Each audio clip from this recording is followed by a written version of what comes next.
Hello बच्चों, स्वागत है आप सबका हमारे इस नए लेक्चर में नंबर सिस्टम्स के। और बच्चों, आपको याद ही होगा कि हम नंबर सिस्टम्स के ऑलमोस्ट 9-10 लेक्चर्स अभी तक देख चुके हैं। बहुत डिटेल में हम इसकी पढ़ाई कर रहे हैं। पर्टिकुलरली जो हमारा लास्ट लेक्चर था उसमें हमने कुछ ऑपरेशंस देखे थे नंबर्स पे, रियल नंबर्स पे, कि किस तरीके से आप नंबर्स को मल्टीप्लाई करते हैं, रैशनल और इरैशनल को। जब हम दो इरैशनल नंबर्स के ऊपर ऑपरेशन परफॉर्म करते हैं, एडिशन, सब्ट्रैक्शन, मल्टीप्लिकेशन या डिवीजन का, तो जो रिजल्टेंट होता है वो रैशनल या इरैशनल कुछ भी हो सकता है। लेकिन अगर आपने मान लीजिए एक रैशनल और एक इरैशनल नंबर रखा है और अगर आप उस पे ये ऑपरेशंस परफॉर्म करते हैं तो जो रिजल्ट होता है वो हमेशा ही इरैशनल होता है, प्रोवाइडेड कि आपने जो रैशनल नंबर लिया है वो नॉन जीरो लिया है। ये तमाम चीजें हमने लास्ट लेक्चर में देखी थी। आज के लेक्चर में हम इसी के आगे कंटिन्यू करेंगे और हम कुछ और टेक्निक्स देखेंगे जो हम यूज कर सकते हैं for providing these operations in rational and irrational numbers. जैसे बच्चों आपकी बुक में सॉल्व्ड एग्जांपल 13 दिया हुआ है ना। सॉल्व्ड एग्जांपल 13 आपकी बुक में दिया हुआ है। मैंने मेरे ख्याल से आपको लास्ट लेक्चर में सॉल्व्ड एग्जांपल 12 करा दिया था जिसमें हमें बेसिक एडिशन करना था।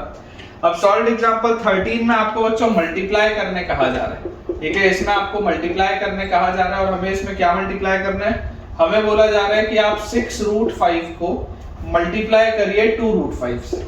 आपको बोला जा रहा है कि आप 6√5 को मल्टीप्लाई करिए 2√5 से। अब सबसे पहले बच्चों आपको जो बात समझ में आनी चाहिए कि ये 6√5 का क्या मतलब है। 6√5 का मतलब है कि 6 जो है वो √5 से मल्टीप्लाई हो रहा है। 6√5 का मतलब होता है कि 6 जो है वो √5 से मल्टीप्लाई हो रहा है। ठीक है, this is the meaning of 6√5। वैसे ही 2√5 का क्या मतलब है कि 2 जो है वो मल्टीप्लाई हो रहा है √5 के साथ। 2√5 का मतलब होता है कि 2 जो है वो मल्टीप्लाई हो रहा है √5 के साथ। अब अगर आपको इन चारों को मल्टीप्लाई करना है, बेसिकली इन दोनों को मल्टीप्लाई करना था, मतलब अब मुझे इसको अगर पूरे को मल्टीप्लाई करना है तो 6 और 2 का मल्टीप्लिकेशन तो मुझे पता है 12 होता है। इसमें तो कोई डाउट ही नहीं है कि 6 और 2 का मल्टीप्लिकेशन तो 12 है। अब √5 को आपको मल्टीप्लाई करना है √5 के साथ। तो √5 को अगर आप √5 के साथ मल्टीप्लाई करेंगे तो आप इसको लिख सकते हैं √5 का स्क्वायर। और √5 का स्क्वायर क्या होता है बच्चों? मैंने आपको बताया ही था। √5 का स्क्वायर मतलब होता है 5 की पावर 1/2। रूट मतलब पावर 1/2 और इसका स्क्वायर, इसका मतलब इसका आंसर आता है 5। √5 का स्क्वायर मतलब आंसर आ जाएगा 5। बेसिकली ये रूट और स्क्वायर एक दूसरे को कैंसिल आउट कर जाते हैं। आप इसको ऐसे भी समझ सकते हैं। तो यहां से आपके पास आ जाएगा 12 मल्टीप्लाइड बाय √5 का स्क्वायर मतलब 5। तो 12 × 5 होता है 60। तो आंसर तो अपना अपने पास आ चुका है 60। इसी चीज को एक तरीके से और अपन देख सकते हैं। कैसे?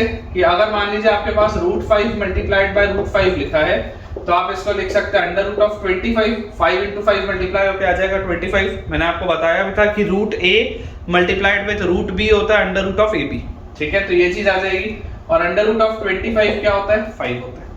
तो यहां से भी आपको देखो सेम ही रिजल्ट मिलेगा, है ना। आपको बच्चों जो रिजल्ट मिलेगा वो सेम ही मिलेगा। तो फाइनल आंसर हमारे पास आ जाएगा 60। Solved example 13। अब इसके बाद अगर हम सॉल्व्ड एग्जांपल 14 देखें, सॉल्व्ड एग्जांपल अगर हम 14 देखें तो इसमें बच्चों आपको बोला जा रहा है डिवाइड करना। आपको डिवाइड करना है। Divide 8√15 by 2√3। Divide 8√15 by 2√3। आपको 8√15 को 2√3 से डिवाइड करना है। मतलब आपके पास कुछ ऐसा लिखा है 8√15 डिवाइडेड बाय 2√3। ये आपके पास लिखा हुआ है। अब इसका मतलब क्या है? इसका मतलब है, देखो 8√15 का मतलब है 8 जो है वो √15 से मल्टीप्लाई हो रहा है। 8√15 का मतलब है 8 जो है वो √15 से मल्टीप्लाई हो रहा है। और 2√3 का मतलब है 2 जो है वो √3 से मल्टीप्लाई हो रहा है। इतने में तो कोई डाउट नहीं।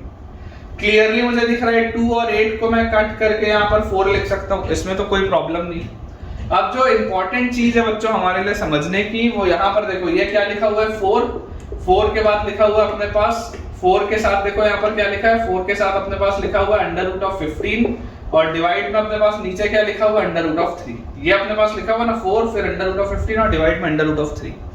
आप जरा सोच के देखिए, इसको आप ऐसा लिख सकते हैं क्या 4 और √15 को अगर मैं लिखूं √5 × √3 और नीचे भी अपने पास लिखा हुआ √3। सोच के देखो √15 जो है, क्या मैं √15 को √5 × √3 लिख सकता हूँ? कोई दिक्कत की बात नहीं है, बिल्कुल लिख सकते हैं। जैसे ही आप इसको ऐसा लिखेंगे तो देखिए अगर आप इन दोनों को मल्टीप्लाई करते तो अंडर रूट के अंदर क्या आ जाता, 5 इंटू 3 15 आ जाता, तो वापस यही चीज मिल जाती। क्लियरली मुझे दिख रहा है ये रूट 3 से ये रूट 3 भी कैंसिल आउट हो जाएगा। तो मेरे पास इफेक्टिव आंसर क्या आया, इफेक्टिव आंसर आया 4 इंटू अंडर रूट ऑफ 5, और 4 इंटू अंडर रूट ऑफ 5 को हम क्या लिखते हैं, 4 रूट 5। ये अपना आंसर आएगा 4 इंटू अंडर रूट ऑफ 5, जिसको हम क्या लिख सकते हैं, 4 रूट 5। ठीक है, तो क्वेश्चन नंबर जो बच्चों 14 था, सॉल्व एग्जांपल 14 का आंसर हमारे पास आ चुका है 4 रूट 5। ठीक है, बिल्कुल सही है 4 रूट 5। तो इसको बच्चों अपन क्लियर करते हैं। एक टेक्निक और होती है रियल नंबर्स को नंबर लाइन में प्लॉट करने की, जो इर्रेशनल नंबर्स होते हैं। मैंने आपको एक स्क्वायर रूट स्पाइरल वाला तो मेथड बताया ही है, लेकिन आप ये बात जानते हैं कि स्क्वायर रूट स्पाइरल वाले मेथड में बहुत मेहनत होती है। आपको बार बार ऐसे ट्राइंगल पे ट्राइंगल पे ट्राइंगल बना के फिर प्लॉट करना होता है, तो मेहनत एक तो बहुत ज्यादा है स्क्वायर रूट स्पाइरल में। और स्क्वायर रूट स्पाइरल में जो रूट के अंदर चीज लिखी होती है वो इंटीजर होनी चाहिए, मतलब root 3, root 4, root 5, root 7, root 6, इस तरीके की चीजों को आप प्लॉट कर सकते हैं। बट आप इमेजिन करिए अगर आपको बोल दिया जाए अंडर रूट ऑफ 3.4 को प्लॉट करने, या अंडर रूट ऑफ 4.2 को प्लॉट करने, मतलब अगर अंडर रूट के अंदर डेसिमल आ गया तो आप नहीं कर पाओगे स्क्वायर रूट स्पाइरल से, तब तो प्रॉब्लम आएगी। तो इस प्रॉब्लम से बचने के लिए एक मेथड और होता है, मैं आपको वो बताता हूँ। तो बच्चों ये बहुत ही छोटा सा टॉपिक है, अपन इसमें लिख लेते हैं ऐसा, उसकी कोई हेडिंग नहीं है, तो मैं आपको यहाँ पर सिर्फ लिख देता हूँ alternate method to plot, alternate method to plot irrational numbers, alternate method to plot irrational numbers on the number line, alternate method to plot irrational numbers on the number line. ठीक है, ये अपने पास एक अल्टरनेट मेथड है, अलग से इसका नाम तो नहीं है बुक में आपके दिया हुआ, लेकिन अल्टरनेट मेथड अपन इसको देखते हैं। इमेजिन करिए अगर आपको बोला जाता है कि आपको अंडर रूट ऑफ x को आपको प्लॉट करना है, ठीक है, और यहाँ पर x जो है वो कोई भी रियल नंबर हो सकता है, x जो है वो कोई भी एक रियल नंबर हो सकता है। इमेजिन करिए अगर आपको ये बोला जा रहा है प्लॉट करने के लिए कोई भी रियल नंबर, मतलब कि x की वैल्यू हो सकती है आपके पास 2.3, x की वैल्यू आपके पास हो सकती है 4.5, x की वैल्यू आपके पास हो सकती है 7.7, इस तरीके का कोई भी डेसिमल वाला नंबर। ठीक है, कोई भी डेसिमल वाले नंबर को अगर मान लीजिए आपको प्लॉट करने बोला जाता है, तो जो अप्रोच होगा, अप्रोच क्या होगा, आप सबसे पहले अप्रोच समझिए। अप्रोच बच्चों ये होता है कि आप सबसे पहले जो भी ये x होगा, मान लीजिए 2.3 हो या 4.5 हो या 7.7 हो, जो भी हो, आप उस x यूनिट्स को पहले नंबर लाइन में प्लॉट करिए। मतलब आप स्केल लीजिए और स्केल से आप उस x यूनिट्स को ड्रॉ कर लीजिए, पेपर में कर सकते हैं। अगर मान लीजिए अंडर रूट ऑफ 2.3 होगा तो मैं ये 2.3 प्लॉट कर दूंगा, अगर अंडर रूट ऑफ 4.5 होगा तो मैं ये 4.5 प्लॉट कर दूंगा, बहुत सिंपल सी बात है। इसके बाद हम क्या करेंगे, मान लीजिए आपने बोला इसको A और इसको मान लीजिए आपने बोला पॉइंट B।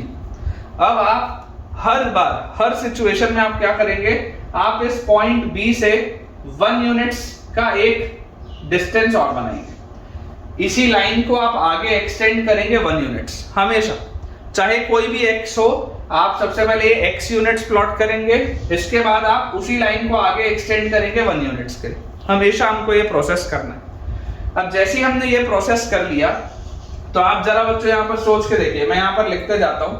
AB जो है, AB की वैल्यू है x यूनिट्स, BC जो है, BC की वैल्यू है 1 यूनिट, और AC जो है, AC की वैल्यू है x प्लस 1 यूनिट्स। ठीक है ना, A से लेकर C तक क्या है, x प्लस 1 यूनिट्स। इतना तो हर बच्चा प्लॉट कर सकता है, सिंपल स्केल लेके प्लॉट करना है। अब इसके बाद अगला स्टेप क्या होगा, अगला स्टेप होगा कि आप इसके हाफ पे O प्लॉट कर लीजिए, O लिख लीजिए, या कोई भी आप और अल्फाबेट इसको दे सकते हैं, कोई दिक्कत नहीं।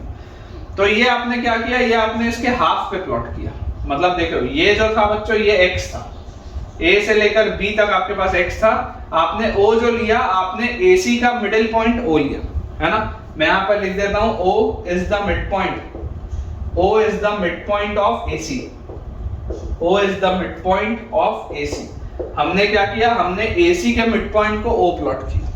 इसका मतलब क्या है कि देखिए अगर A से लेकर C तक x प्लस 1 था, तो ये A से लेकर O तक होगा x प्लस 1/2, और ये O से लेकर C तक भी होगा x प्लस 1/2। अपन ने उसके आधे को प्लॉट किया, ठीक है। तो मैं यहाँ पर ही आपके लिए इसको बच्चों लिख देता हूँ, यहाँ पर लिख देता हूँ कि देखो OA जो है OA इज x+1/2 और उसके बाद OC जो है OC भी आपके पास है x+1/2। इसमें भी कोई डाउट नहीं होना चाहिए। अपन ने O को AC का मिड पॉइंट लिया। अब जैसे ही बच्चों आपने O को AC का मिड पॉइंट लिया तो अब आपके पास राउंडर होगा जिसको हम कंपास भी बोलते हैं। इस राउंडर के टिप को आप यहाँ पर प्लॉट करो। इस राउंडर के टिप को यहाँ पर प्लॉट करने के बाद आप O से लेकर A तक मेजर करो और एक आप इस तरीके से सेमी सर्कल बनाओ। समझ पा रहे हो? यहाँ पर आप O पर पॉइंटर रखो अपना और ये A तक को मेजर करो और आप एक सेमी सर्कल बनाओ। तो आप जब ये सेमी सर्कल बच्चों बनाओगे तो आप ये चीज पाओगे कि क्योंकि आपका ये O जो है ये इसका मिडिल पॉइंट है, तो ये सेमी सर्कल के जो दोनों एंड्स होंगे ना, ये सेमी सर्कल के जो दोनों एंड्स होंगे वो आपके A और C से पास करेंगे। ये जो सेमी सर्कल के हमारे दोनों एंड्स होंगे ये हमारे A और C से पास करेंगे। जैसे ही आप OA रेडियस लेके सर्कल बनाओ या OC रेडियस लेके सर्कल बनाओ, सेम ही बात है क्योंकि OA और OC तो सेम है। तो हमने ये इस तरीके से एक सेमी सर्कल बना लिया। ये भी हम हर कोई कर सकते हैं। अब जैसे ही हमने ये चीज करी, अब इसके बाद आपके पास प्रोटेक्टर होगा, है ना। इसके बाद बच्चों आपके पास प्रोटेक्टर होगा। तो हम प्रोटेक्टर का इस्तेमाल करते हुए यहां से B से एक हम 90 डिग्री की लाइन बनाए। हम प्रोटेक्टर का बच्चों इस्तेमाल करते हुए B से एक 90 डिग्री का एंगल बनाए, ठीक है। ये जो पॉइंट B था, इस पॉइंट B से आप एक 90 डिग्री का एंगल बनाइए। तो लॉजिक ये बोलता है कि जब आप इस 90 डिग्री के एंगल को बनाएंगे तो ये वाली जो लाइन होगी, ये वाली लाइन इसको जहां पर भी क्रॉस करेगी, ये वाली जो बच्चों लाइन होगी, ये वाली लाइन इस सेमी सर्कल को जहां पर भी क्रॉस करेगी 100% ये B से लेकर D तक की जो दूरी होगी वो √x होगी। कैसे आता है, क्यों आता है, अभी मैं आपको समझाऊंगा। लेकिन ये जो B से लेकर D तक की दूरी होगी ये √x होगी। ये लॉजिक बोलता है। कैसे डिराइव होके आता है मैं आपको समझाता हूँ, ठीक है। तो देखिए O से लेकर C तक हमने x+1/2 बोला। जरा सोच के देखिए, अगर मुझे OB निकालना हो, OB, अगर आप में से मान लीजिए कोई बच्चा बोलता है कि सर आप बताइए OB कितना होगा, तो OB निकालने के लिए तरीका क्या होगा? OB निकालने के लिए तरीका होगा कि हम इस OC में से 1 सब्ट्रैक्ट कर दें। ये जो O से लेकर C तक है, इस OC में से अगर मैं 1 को सब्ट्रैक्ट कर दूंगा तो मेरे पास OB निकल के आ जाएगा। तो OC कितना है? OB को आप लिख सकते हैं OB इज OC-1। तो OC की वैल्यू हमारे पास है x+1/2।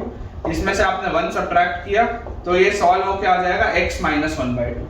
मतलब ये जो OB आपके पास है दिस इज x-1/2, ठीक है क्या? ये जो OB हमारे पास है बच्चों दिस इज x-1/2। अब आप इस बात को समझिए, आप इस बच्चों बात को समझिए कि हमें करना क्या है। हमें इस BD की वैल्यू बतानी है, ठीक है। तो अब देखिए, अगर मैं आपके लिए BD को लिखूं तो मैं ये सारी चीजों को मिटा देता हूं। हम सॉल्व करके देखते हैं कि √x कहां से आता है। तो देखिए बच्चों, मैंने ये चीज यहाँ पर लिख दी है, जो जो चीजें हमने अभी तक निकाली थी। अब आप इस बात को समझिए कि अगर आपके पास, मैं इस ट्राइंगल की बात करूं, कौन सा ट्राइंगल? Triangle OBD। अगर हम बच्चों ट्राइंगल OBD की बात करें तो आप थोड़ा सा ऑब्जर्व करके देखिए कि क्योंकि आपने ये 90 डिग्री का एंगल बनाया था, क्योंकि बच्चों आपने ये 90 डिग्री का एंगल बनाया था, तो ट्राइंगल OBD जो होगा वो एक राइट ट्राइंगल होगा। ट्राइंगल OBD जो होगा वो एक राइट ट्राइंगल होगा। और राइट ट्राइंगल की प्रॉपर्टी क्या होती है कि राइट ट्राइंगल में आप पाइथागोरस थ्योरम लगा सकते हैं। तो क्लियरली आप बाय पाइथागोरस थ्योरम क्या बोल सकते हैं? पाइथागोरस थ्योरम से हम बोल सकते हैं कि OB का स्क्वायर प्लस BD का square will be equal to OD का स्क्वायर। इस बात में तो हमको कोई डाउट नहीं। OB का स्क्वायर प्लस BD का स्क्वायर, OB का स्क्वायर प्लस BD का square will be equal to OD का स्क्वायर। ये चीज हमारे पास आ जाती है। अब अगर बच्चों ये चीज हमारे पास आती है तो इसका मतलब क्या है? OB का स्क्वायर प्लस BD का square is equal to OD का स्क्वायर अगर मेरे पास लिखा है तो मुझे इसमें निकालना क्या है? मुझे इसमें निकालना है BD को। मैंने आपको यही बोला था ना कि इस BD की वैल्यू √x आएगी। तो अगर मैंने आपको बोला था कि इस BD की वैल्यू √x आएगी तो मुझे इसको निकालना है, मुझे इस चीज को निकालना है। OB मेरे पास है, OB देखो मैं निकाल चुका हूं, OB की वैल्यू x-1/2। OD भी मेरे पास है। OD कैसे मेरे पास है? देखो आपको यहाँ पर कहीं पर भी OD लिखा हुआ नहीं दिखेगा, लेकिन आपको बच्चों बात समझनी पड़ेगी कि ये जो सेमी सर्कल आपने बनाया है जिसका कि ये सेंटर O है, ये जो सेमी सर्कल आपने बनाया है जिसका कि ये सेंटर O है, तो रेडियस तो सबका सेम होगा ना। मतलब OA जितना होगा वही OD के बराबर होगा, वही OC के भी बराबर होगा। OA will be equal to OC will be equal to OD। ये सारे के सारे जो है ये रेडियस है, all of them are radius, इसलिए सब सेम। ठीक है, तो आप क्लियरली बच्चों यहाँ से देख सकते हैं कि देखिए BD का स्क्वायर जो हमारे पास आएगा, BD का square will be equal to OD का स्क्वायर माइनस OB का स्क्वायर। BD का square will be equal to OD का स्क्वायर माइनस OB का स्क्वायर। तो OD कितना है हमारे पास, OD भी x प्लस 1/2 है, तो this will be x plus 1/2 का स्क्वायर। और माइनस OB हमारे पास कितना है, तो OB हमारे पास है x माइनस 1/2, तो x माइनस 1/2 का स्क्वायर। आप इसको सॉल्व करिए। जैसे ही आप इसको बच्चों सॉल्व करेंगे, देखिए आपके पास क्या आएगा, x square plus 2x plus 1, यहाँ से आ जाएगा। इसको मैं जैसे ही एक्सपैंड करूंगा तो ठीक है, ये बेसिक से बेटा अपने पास एक्सपेंशंस होते हैं जो अपन पढ़ के आते हैं क्लास 8th में। वैसे यहाँ पर देखिए नीचे आपके पास आ जाएगा 4 माइनस, यहाँ पर आपके पास आ जाएगा x square minus 2x plus 1, इसके भी नीचे आपके पास आ जाएगा 4। तो यहाँ से अगर मैं ध्यान से देखूंगा तो देखो पूरे के नीचे 4 है, यहाँ पर मेरे पास लिखा हुआ है x स्क्वायर, उसके बाद मेरे पास लिखा हुआ है plus 2x plus 1 minus x square plus 2x minus 1, ये अपने पास लिखा है। तो ये minus x square plus x square cut गया, ये प्लस 1 माइनस 1 कट गया, 2x और 2x 4x/4। देख लो बच्चों ये पूरी चीज सॉल्व होके अपने पास x के बराबर आ गई। और अगर ये पूरी चीज सॉल्व होके x के बराबर आ रही है, मतलब BD का जो स्क्वायर है, BD का जो स्क्वायर है, BD का स्क्वायर है x के बराबर, तो यहाँ से BD की वैल्यू किसके बराबर आ जाएगी, अंडर रूट ऑफ x के। यहाँ से BD की वैल्यू हमारे पास किसके बराबर आ जाएगी, अंडर रूट ऑफ x के। ठीक है, तो इसमें आई होप आपको बच्चों प्रॉब्लम नहीं होनी चाहिए, ये काफी आसान सी चीज थी। ठीक है, अपने को तो डायरेक्टली बस रिजल्ट समझ के रखना है कि ये जो BD होता है ये आपके पास रूट x आता है। अब एक बार ये BD आपके पास रूट x आ गया, अब इसके बाद अप्रोच क्या है, अपने को क्या करना था, अपने को रूट x को नंबर लाइन में प्लॉट करना था। तो आप B पर पॉइंटर रख के D तक को नापिए, और जैसे अपन स्क्वायर रूट स्पाइरल में भी करते थे, यहाँ से आप एक ऐसा आर्क बना दीजिए।